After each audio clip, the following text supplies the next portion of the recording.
Hey, my name's Lilika. Just a week or so ago, one of you lovely commenters asked that I make a video specifically on interleaving. I've mentioned interleaving in previous videos, but I didn't go super in depth. And so one of you asked that I make a video on it that's a bit more specific and so that I can spend just a bit more time talking about it. So I'm going to do that. Your wish is my command. Okay, so interleaving, what is it? Well, I think the best way to explain it is in contrast with another learning method, which is a lot more popular when it comes to specifically like school textbooks, etc.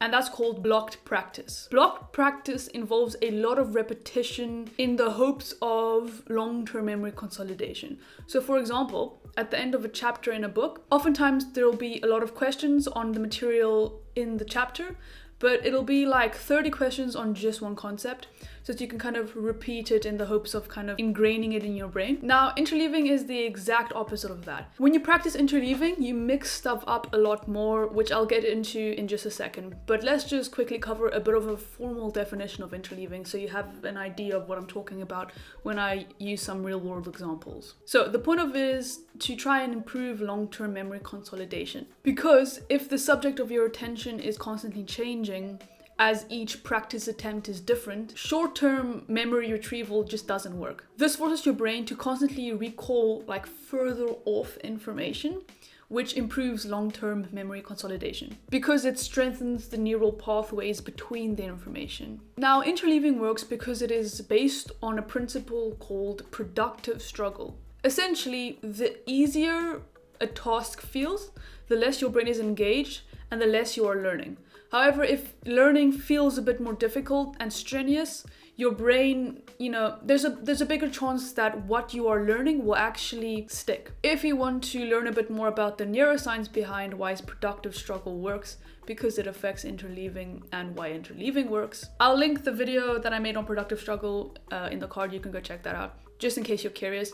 But cognitive psychologist believes that interleaving helps your brain develop the skill of being able to retrieve problem-solving strategies on command, which is a very useful skill to have when you're writing exams. Okay, so let's go into the first example of how you can use interleaving as opposed to the way that you would generally be learning. So the first example involves practice problems. As I mentioned before, generally in textbooks, they tend to have a more blocked practice approach. Each chapter will have questions on the content in that chapter specifically. This does, of course, make sense chronologically speaking, but it doesn't promote deep learning. So instead, I suggest you mix it up a bit. Try to hop between chapters after each question. The best would be to never do 2 consecutive questions based off of the same concept, as this will really maximize the effect of interleaving. This obviously applies in more problem-solving based questions such as math, physics, chemistry, but it can also apply to more long answer information-based subjects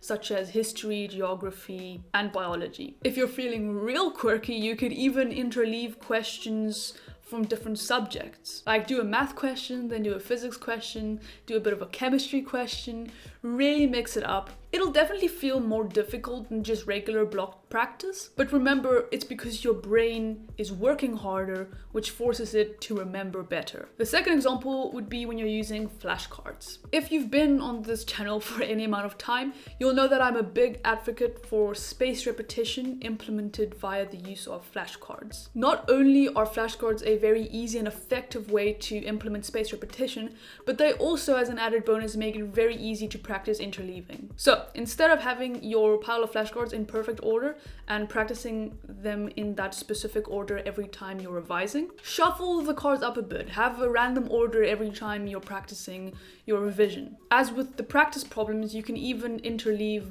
based on subjects. So take your pile of physics flashcards and then your pile of biology flashcards and shuffle those to have a really interesting time. Again, this will make it a lot more difficult to remember the answers on the flashcards, but it'll make your brain so much better at being able to retrieve information based on a random prompt instead of a remembered pattern. So it's harder, but it forces your brain to remember better. And in my experience, it's definitely worth it. So there we are. I hope you found this video helpful. If you did, leave a like, maybe subscribe. This is the type of content that I make on this channel very regularly. I upload twice a week, so if you enjoyed this video, you'll probably enjoy the rest of the stuff that I make. Subscribe, it's free, and you can always unsubscribe later. As always, if you have any questions, any question at all, you can just leave that in the comment section. I'm very happy to reply and I try to be as responsive as possible. But thank you so much for watching the video. I'll see you in the next one and good luck on your studying journey.